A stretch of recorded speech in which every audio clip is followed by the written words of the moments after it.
Shalom, shalom, and welcome. Thank you all so much for being here. We're so excited for this session today. I want to call attention to also a program we're doing next week with Rabbi Ruvain Firestone, Jews in the Quran. How are Jews portrayed by the Quran? A study of Quranic texts. He's a scholar of Islam and of Judaism and on the intersections and relationships. So we hope you'll join us for that and many other upcoming programs. Today, we have a really great scholar and educator here with us, and we're thrilled to partner with Congregation Or Zion. And I'm going to pass it over to my colleague here, Andre Ivory, to lead the intro. Hi, Andre. Hi, Rabbi Shmuley. Thank you for once again a beautiful partnership between Valley Beit Midrash and Congregation Or Zion. As always, it's a pleasure to do these to partner with in doing these wonderful programs. It is my pleasure this morning to introduce to you Rabbi Avi Orlow, who is a scholar in resident with the Foundation for Jewish Camp, and as a Jewish educator and religious school director. Jewish camping, in my opinion, there is nothing more important than giving a chance for a kid to participate in Jewish camping. He has a deep love for irreverent, relevant, and revealing Torah, and he blogs religiously at saidtomyself.com. If you haven't checked out his blog, please do so.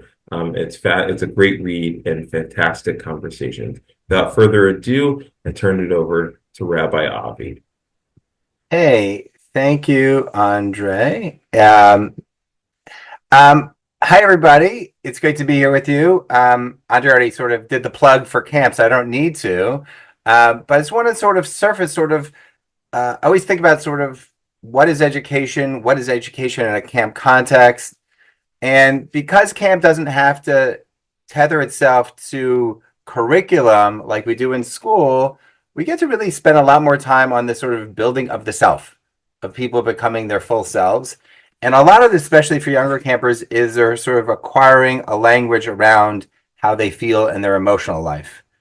And I find that there's a really ripe space in here to explore where's the Torah in all this. But before we get there, I just want to open up the room. Just pop in a word into the chat. How are you showing up today? Just a word or one couple words about how are you feeling? Just pop it in. How are you feeling today? So anxious, excited, grateful to be here. I guess it's good just to check in with yourself. Like, how are you doing? Blessed, amazing. I'm feeling a little anxious. I guess I'm with Lauren in that. So I'm going to put in a Google Doc that has the sources we're going to look at today, and I invite you to open it up. I don't need to just give everyone a second to join us there.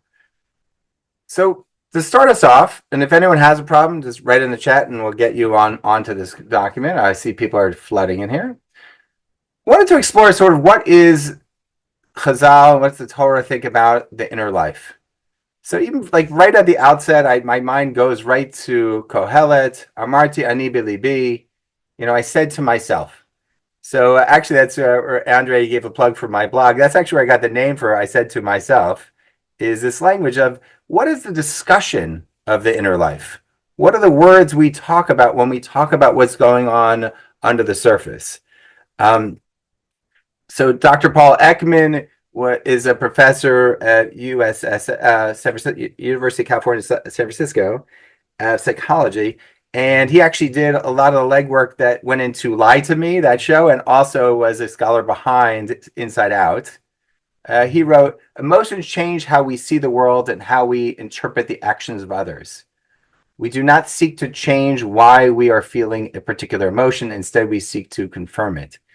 And in many ways, the brilliance, especially for younger watchers, I definitely see this with my own children when they saw Inside Out 1 and then 2, was how it really profound capacity to offer them a language, let alone a metaphor or a frame for what's going on behind the curtain.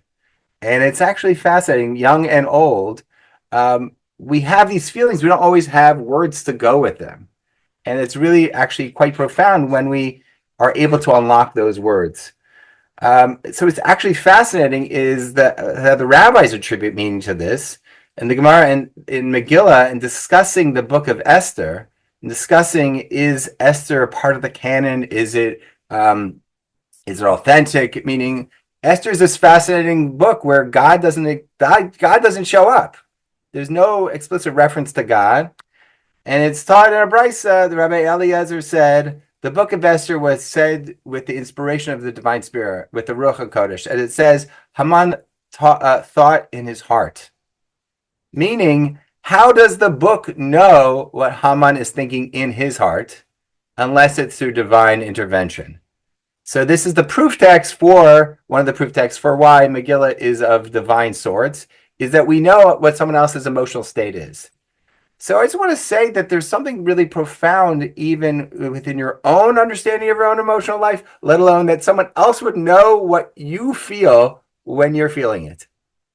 And I don't want to diminish that at all. Actually, there's something really meaningful when we're able to actually share that kind of inner revelation of what's going on. So I think this is sort of just an introduction to explain sort of there is a potency to this inner world. Now, obviously, Inside Out gave us a very clear depiction and visualization of it. But even before we get there, there's a value to this. And I want to just, this next section I want to go through quickly, but I think it's actually fascinating to recognize that we do. This fifth source here is Mishnah and Sanhedrin that discusses how do we reprove witnesses to make sure they know what they're doing is important. And we say them famously, that saving one soul is saving a whole world. We equate one person with the whole world. Or in the words of Walt Whitman, I contain multitudes. That there's a lot in each of us. There's a whole world in each of us.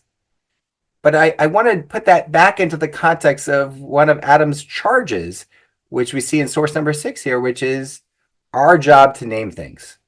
What happens when we actually give a name to a something? So Adam's job is to name all the animals in the world. But if every person is a whole world unto themselves, and everyone contains multitudes, what does it mean that we recognize that there are tons of things going on behind the panel? There are tons of things going on for as we see in Inside Out. So I just want to sort of give that sort of an introduction to this frame of what is going on our insides. George Lakoff, a linguist from Berkeley, said, one of the fundamental findings of cognitive science is that people think in terms of frames and metaphors. The frames are the synapses of our brains, physically present in the form of neural circuitry. The facts don't fit the frames are kept, and the facts are ignored. He talks about sort of the power of these frames. So I'm just thinking, even if you don't agree with Ekman's work on psychology, and I'm no expert in psychology, so I can't speak to that, you have to actually say, we have a generation of kids that have grown up watching Inside Out, and this is now their frame. This is actually the way in which they're going to communicate how they're feeling. Beyond any academic work.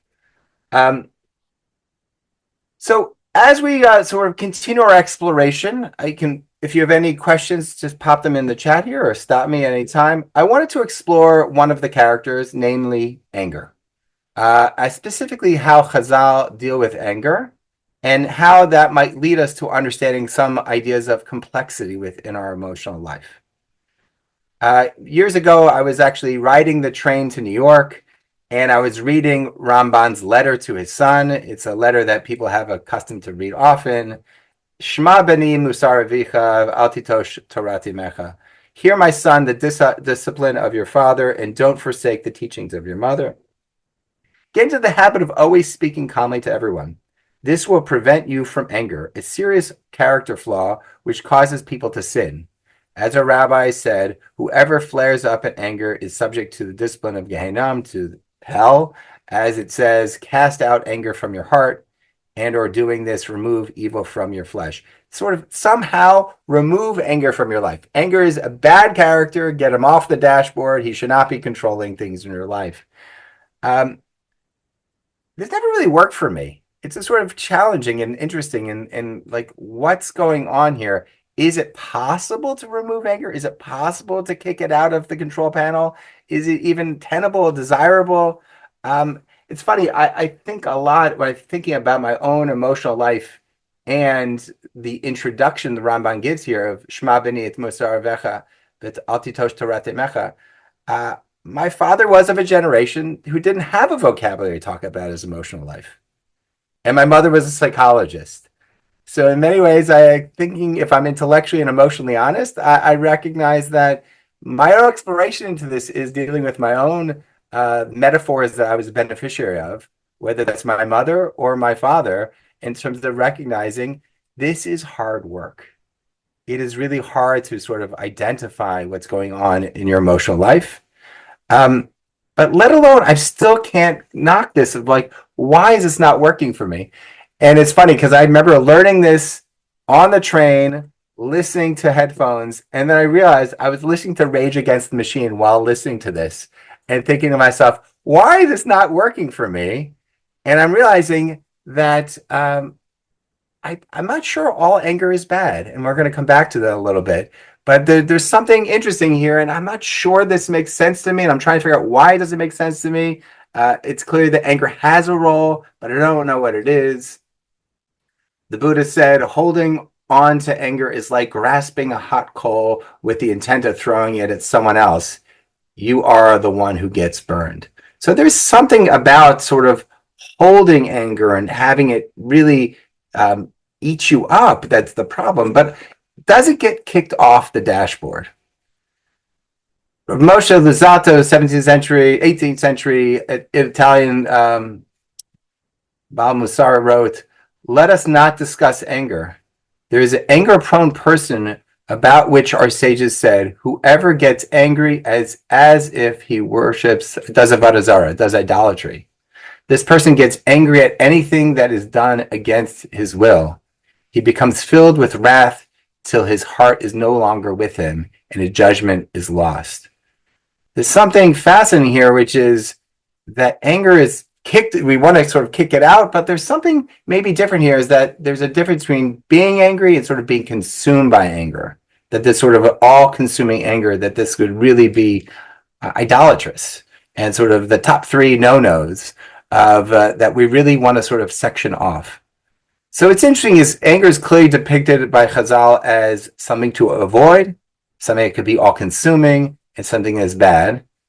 But I think that sort of misses the boat a lot in terms of what is the role of anger, in terms of our feelings, which are more complex than just the 5 core feelings that Inside Out depicts. Moving on to source number 11 here. Rav Eli, Omar Rabbi Eli, Adam Nikar. A person is recognized by 3 things, and you have to hear this in Hebrew because the alliteration is lost in English. So, bekoso, bekiso, bekaso, be'armele, af, besachko. A person is understood by their characters, seen by koso, their cup, kiso, their pocket, and kaso, their anger. And some say a person is also revealed by his real nature, Itzachko, his joy. I think there's some depth, a real profound depth here. Koso, I'm assuming at some level, is a discussion of how he or she holds their liquor. Kiso is how they spend their money. And Kaso is how they hold their anger. But there's something profound here of like the interconnectedness of these things. I wouldn't profess, this seems to be like a deep knowledge here that I'm not sure you even understand. So if you have an insight in source number 11, I invite you to take yourself off the mute and share it, or just put it in the chat here. But look, what is the interconnectedness besides the alliteration or between koso, kiso, and kaso, lelo, and sachko? I'm going to pause and see if anyone has what they want to offer. But in absence of that, I will continue. I'm going to skip ahead to source number 13 here. Orchos Tzadikim says something I think is really quite moving. Even though anger is a very bad quality, it's acknowledging what Chazal is saying. Nevertheless, a man should conduct himself at times with the quality of anger. Actually, there's times that you're supposed to be angry. For example, when he rebukes the wicked, I apologize for the gendered language here. This is Luzzatto. This is Orchos Tzadikim's language. For example, when he rebukes the wicked, and when he desires to cause a spirit of awe and respect to dwell in the members of his household, and when he wants to obtain respect and even fear from his pupils, even he who is angry with the wicked must weigh the extent of his anger. Everything requires proper measure. And in all of man's ways, a man should speak carefully how to do the commandments, whether he rebukes out of anger or rebukes joyously. He's saying that anger is bad. Yes, anger is bad, but there might be times and spaces, and you might agree or disagree with the ones he puts forward, but there's a profundity of maybe there are times for anger, and maybe some of the anger itself is mixed in besachko with joy. This reminds me, now that Andre introduced my camp background. Many years ago, I remember I was a division head at camp, and my campers were not in the dining hall, and that is a bad thing at camp. We need the kids to be identified where they're in the dining room, because that is the check-in 3 times a day to know exactly where every single camper is. If they're not there, that's a big boo-boo. And I had the oldest campers, and they were not there, and I knew they were just hanging out on the porch. There was nothing doing wrong. I remember running back to the porch, and I had to scream at them. But I remember in running back the joy that I had of doing that I had to speak to them in an aggressive way, but it was joyful because I knew that this was a learning moment for them. If it wasn't anger for anger's sake, it was anger for the sake of joy, that I knew I was an educator, and this was a moment of me teaching them what it meant to be responsible for themselves, and expressing to them that they're valued members of a community. They need to show up and be part of a community, and what joy I took in that message, even if I had to deliver it in a angry way. And in some ways, I think this gets to the Orchos Tzadikim is getting at, which is echoing the words of Aristotle. Everybody can become angry. That is easy. But to be angry with the right person to the right degree at the right time and for the right purpose and in the right way, that is not within everybody's power and is not easy. It is really hard to sort of be that educator at that moment of saying, I need to be here, but also not be here. I need to step into my anger, but also step out of it so I can be circumspect and actually recognize the impact of this. Or in the words of Grace Paley, let us go forth in fear and courage and rage to save the world. Do we understand that our drive is to do good things, and that maybe anger could be part of the puzzle, part of the driver for doing the good things in the world? So the depth of Ekman's work that went into Inside Out, and if you can turn now to page 3 to the grid there, is actually what seems to be incredibly simplistic of the characters of joy, sadness, disgust, and fear and anger, actually points to something that's actually quite nuanced and layered, which is all these emotional states that they're talking about. Or if to be a spoiler to Inside Out 1, if you haven't seen it, I doubt you're on this call right now, the entire movie could be summarized by seeing how sadness and joy needed to hold something together called melancholy. Meaning they thought that all the memories that were in her head were supposed to be one of theirs. And the compromise was, no, we can hold sadness and joy together. And that's called, in the words of Victor Hugo, melancholy is the happiness of being sad. What is that experience of sadness and joy? Now, what's interesting is by the Orchos Tzadikim is that he's actually articulating what is anger that's in joy. That is what we call righteousness. And I think it's interesting is Shmuley was talking about the pillars of Valley Baby Midrash. It's like one of those is social justice. We actually need people to be angry and come together in a context of joy to activate righteousness. And if we didn't cultivate the right time and the right place and the right direction of our anger, we would never be inspired to work for righteousness. But we have to do that in a context of joy, and then it becomes righteousness. And another time I invite you to go through all of this, but it's fascinating. And here we are during the Omer of thinking of, all the 7x7 of all the Sfirot. And in many ways, this is the archetype that we see here of expressing inner emotional state. Of what is joy Shabbat joy? That's ecstasy. What is joy in disgust? That's intrigue. What is joy in fear? Surprise. What is sadness and sadness? That's despair. Sadness and disgust is self-loathing. Sadness and fear is anxiety. Sadness and anger becomes betrayal. Disgust and disgust is prejudice. Disgust and fear is revulsion. Disgust and anger is loathing. Fear and fear becomes terror, where fear and anger becomes hatred. And that's what I really think they're talking about when Chazal talks about being lost in anger, consumed in anger, is that you are not anger in another emotion. You're anger sheba anger. You are in hatred or fear, or even worse, that you are anger that isn't anger, which is rage. That is the anger that is controlling you. That is the idolatry, which is you think it's actually controlling you, that you're experiencing rage. So I think this is what I think the inner Torah of Inside Out, and you can hit that link there on Inside Out. You'll see a lot of the background material that Ekman had worked on, and sort of the nuance of all the emotional states that he was exploring through that link. But I want to explore us with the time we have left with another frame of exploring another level of complexity, with introducing us to a different Gemara, which I think is this is the Gemara I needed right now. So if you go to page, we are on page 3 here, source number 17. It's one of my favorite Gemarot. Rabbi Barucha Chazoa Haiva Shechi Beshuka de Beilefet.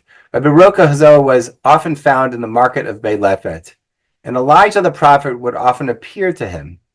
So we already know we're in sort of fantastic space. We have the rabbi who's not in the Beit Midrash, he's in the marketplace, and there he discovers he's often with Eliyahu Hanavi, and he said to Rabbi Baruch said to Eliyahu, "Is there anyone here in the market who's worthy of Olam Haba, who's worthy of the world to come?" It's a pretty profound question. You're just sitting there picking tomatoes or eggplants or whatever people would buy in the marketplace. They're all going about their business. And Rabbi Baruch said to Eliyahu Hanavi, "Is there anyone here who's getting an A+? Is there anyone here who's at that level? Is there anyone here who gets a Chalak B'Olam Haba?" And immediately Eliyahu says, "No." We'll explore what that means in a moment. They tell a story about one person who shows up who is, but that's not as important to what the second story here, which I think is absolutely fascinating. Then 2 brothers came to the marketplace. Eliyahu said to Rabbi Baruch, "These 2 also have a share in the world to come." So immediately Rabbi Baruch goes up to them, and he says, "Ma'avdichu, what is your occupation? What is it that you do?" Now, I think it's a fascinating, I don't know what guys do in Arizona or wherever you're calling in from, but like when you're in Israel, the first question someone asks you is often, "Where do you live?" And in America, it's, "What do you do?" When I lived in St. Louis, is, "Where'd you go to high school?" But we're trying to get sort of the same information from people, like, who are you? Do your people know my people? Or in this question, are you worthy? I know something you might not even know about yourselves, which is you have a Chalak B'Olam Haba. Eliyahu told me you got an A+. I don't know why you got an A+. What is your work? My Uvdecha, what is your service? They said to him, "We are jesters, and we cheer up the depressed. And alternatively, when we see 2 people who are about to have a quarrel, we strive to make peace." That's the whole story. We're going to spend a little minute unpacking this, but you have a rabbi who's not in the Beit Midrash, he's in the marketplace, he's with this mystical experience with Eliyahu. Is anyone of a Chalak B'Olam Haba? No. That is fascinating, because you know what? Who's in the marketplace? Rabbi Baruch is in the marketplace, and he does not have a Chalak B'Olam Haba. It says nowhere that he is in the market, but he's not getting an A+. Who does get an A+? These 2 brothers. Now, you're left assuming that they're dressed as clowns, but he still had to ask them what they do. I mean, he knew who they were. They're, jesters are jesters. But I says, "What do you do?" And then they say, what do they do? "We are jesters, and we deal with mental health issues, and we bring peace to the world. Now you'd say, wow, what is the purpose of this? Do I want to lower myself to that level? And the answer is, if it gets these kind of results, yeah, I do. If it gives you the goods of making this happen, yeah, I do. If it makes you look like a fool, but you know you're actually solving mental health crisis that we're in the middle of, or the problems of war all over the place, and if you could just lower yourself and make this happen, amazing.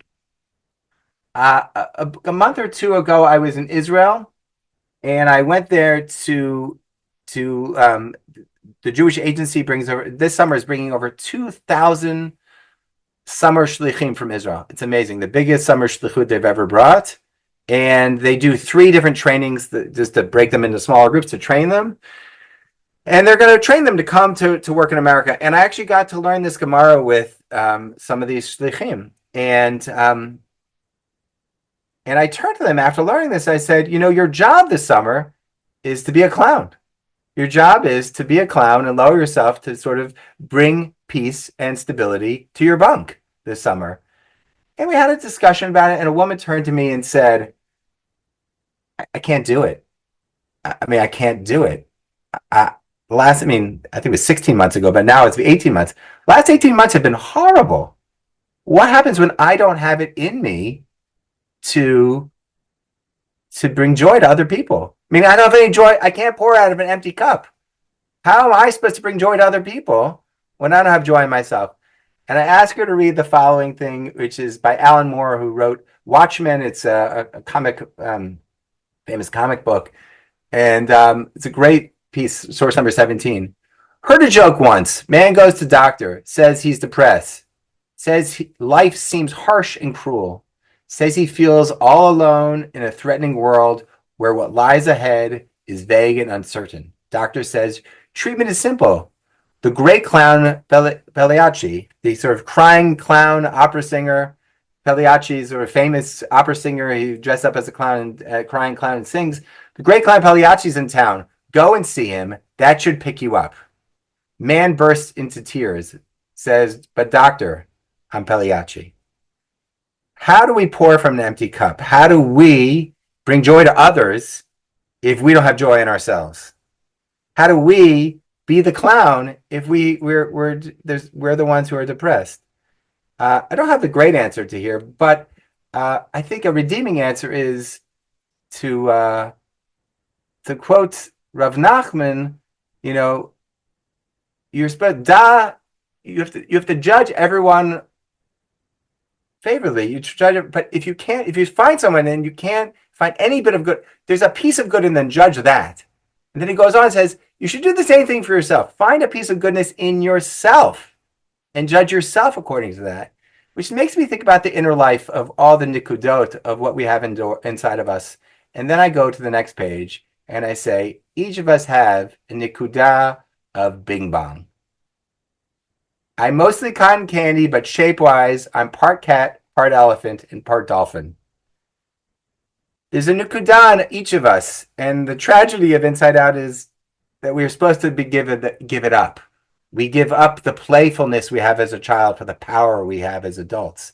But if we could preserve the inner bing bong, we could preserve the clown inside, the barchan that's inside of each of us. And we say, oh, there's no function, there's no purpose of this play, there's no purpose of bing bong living in our lives. And I want to offer you an extension to the grid that I offered you before, is realizing when we lift up the nikudah of bing bong in our lives, when we find the inner spark of creativity, the inner clown, the inner batchan, when we realize that the complexity of bringing bing bong to the play when we're experiencing joy, we find ourselves being creative. When we bring bing bong to our sadness, we experience sadness as yearning. When we experience bing bong in our disgust, we actually find that we're being discerning. In fear, we find vigilance. In anger, revolution. And actually, that when we let it go, we actually become visionaries. What happens when we lift up the inner creative soul and actually allow the complexity of feelings to actually lift up our own selves? This is a profundity of how we can actually bring that kind of complexity to ourselves. So at the beginning, we talked about sort of the importance of naming things, but naming is necessary but insufficient. But once we actually have names for our emotions and how we feel, we recognize that feelings are not static, they're not states, they're processes. But we also realize that these 5 languages we have for these feelings are woefully incomplete. But we realize that they work in partnership and complexity. We actually opens us up to a much more refined language about how we could do this. And then we're reminded to bring Bing Bong back into our lives, into the marketplaces of our minds, and allowing this expanded language to change our language, our experience, and how we react to our feelings. So next time I'm feeling sad about something, maybe if I awaken Bing Bong, I will realize that I'm yearning. And I'm never yearning alone. The reality is we are ever the yearning people. We talk in Hatikva about the yearning we've had for 2,000 years. We say, oh, we're very sad people. No, we're very yearning people. And again, as we said before in the Orchat Tzadikim, maybe anger in the right time is really important. And if I were to add my anger to joy, I get a sense of righteousness. But if I add Bing Bong into it, I have a righteousness that's revolutionary. That it might be what the world desperately needs right now is for me to remind myself of these brothers who come to the marketplace to lift up this Bing Bong trait, to awaken us, to help us take our anger and not have it exist in anger to become rage, but take our anger to make it righteousness and actually even revolutionary. One last thought I wanted to sort of take us through here is we have this image of the brothers. Actually, it's fascinating to itself. We would assume you saw people in the marketplace dressed as clowns. You know exactly who they are. We don't necessarily know their motivation, but how do we know they're brothers? The story would have worked completely fine if it was actually just one guy in the marketplace dressed as a clown, that he was trying to solve people's depression, but maybe he wouldn't necessarily be able to solve their peace. So I want to sort of put forward the fact that they portrayed them as brothers is sort of hearkening back to the Cain and Abel, of sort of the steadfast nature of the sickness of our world, that fratricide is from its inception, something that we've come to expect in some ways. In many ways that they can come together as brothers is the model for peace, that brothers can learn to be ridiculous. I've said many times in my rabbinate, or I tell counselors all the time, I only exist in 3 gears. As a rabbi or as a counselor, there are only 3 things I've ever done. I push, I pull, I hold. I push people to take Torah seriously. I pull them in by not taking myself too seriously, and I hold people when they need shelter from the storm. And I'm reminded by these brothers, what does it mean as an individual, let alone as a collective, to pull people in? What does it mean to pull people in by not taking ourselves too seriously? In many ways, that's sort of the magic of camp, that it's set up for the land of Bing Bong. It's set up to sort of be ridiculous and actually pull people in. But we also recognize there are other moments that we need to push them, and yet other moments that we need to hold them. And all these are ways that we say, if you can express your emotion, we have a space to deal with your emotion. It is normal, it is common, it is okay, but we just often need to help you by pushing you, pulling you, and holding you. In conclusion, Lewis Hyde wrote this book called Trickster Makes This World, which is one of the most fascinating, fantastic books, and where he's looking cross-culturally at the role of the trickster, or I'll call him Bing Bong. Trickster is, among other things, the gatekeeper who opens the door into the next world. Those who mistake him for a psychopath never even know such a door exists. I think about Rav Baruka in the marketplace, and he thinks he's a great rabbi. He pushes people, he holds people, and you see these 2 brothers come in. Who the hell are you that you have a chelak b'olam haba? Elijah said you have a chelak b'olam. What gives you? Without realizing that that capacity to pull people in is a door to the world to come. It's a profound capacity to enable people to feel their complete selves and also adapt themselves and actually interpret the feelings they're having in more creative ways. So I wanted to share with you some rabbinic thinking behind Inside Out, but also how you might think about how Inside Out could help you or the little people in your lives or your partners in your life or your colleagues, how to take some of your emotions and actually play with them a bit, and how that might open up a world of possibility, let alone the world to come. Alex, I hand it back to you. Thank you so much. Yeah, we have a few minutes left. If anyone has any questions or comments, we would love to hear them. You can write things in the chat, or if you'd like, you can unmute or raise your hands and we can call them. I'm happy to jump in first. I wonder, so that was awesome. I wonder with teens and young adults who are not able to fully make sense of the various emotions they're experiencing and are very reluctant to talk about them. What are some activities or some approaches, whether on one-on-one or in groups, that you've seen be effective at breaking down some of those barriers of communication and exploration? So first and foremost, I want to recognize the role of the counselor. Meaning it's not, I mean, even before I get to the activity, the role of the counselor, of a near dear peer, of someone who can actually model this, of saying, wow, you gave me a Shabbatogram. This really makes me feel so happy right now. Thank you for sharing this with me. Or you didn't send me one this week. You made me really feel sad. You know, in many ways, how are their counselors actually talking their way through their experience to offer this language in real time to the younger people, of saying, I'm having this experience right now. I'm offering you the words of what's going on behind the screen as a way of modeling this kind of behavior, let alone being okay with it.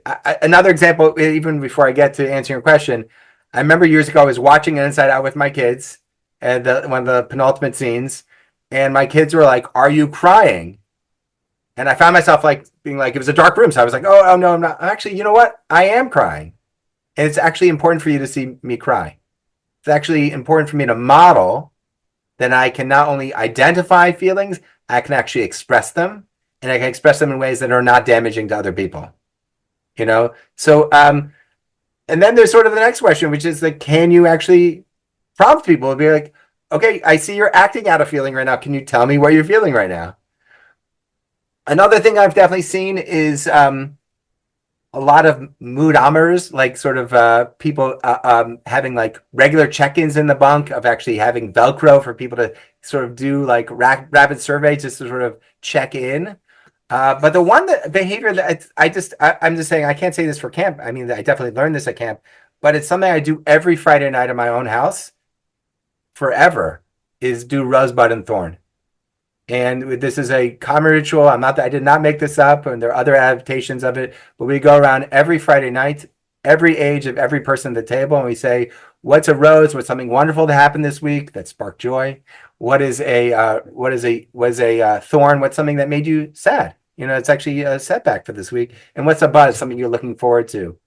And it's really critical to actually normalize that actually there are always going to be good things and always going to be bad things, and we always have to have a language around it, and we actually are able to share it.